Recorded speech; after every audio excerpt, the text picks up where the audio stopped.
શાંત અને સુરક્ષિત કહેવાતા વડોદરા શહેરમાં અસામાજિક તત્વો જાણે પોલીસને ખુલ્લો પડકાર આપી પોતાના મનસૂબા પાર પાડી રહ્યા હોય તેવા દૃશ્યો સામે આવી રહ્યા છે.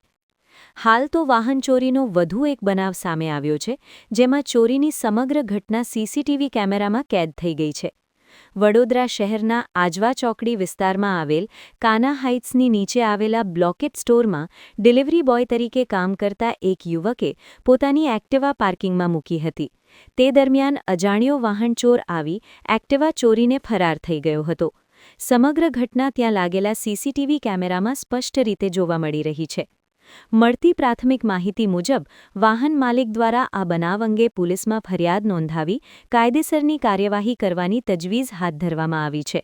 વાહન ચોરીના બનાવથી સ્થાનિકોમાં પોતાના વાહનોને લઈને ચિંતા વ્યાપી છે, ત્યારે પોલીસ તંત્ર દ્વારા આવા તત્વો સામે કડક કાર્યવાહી કરવામાં આવે તેવી માંગ ઉઠી છે.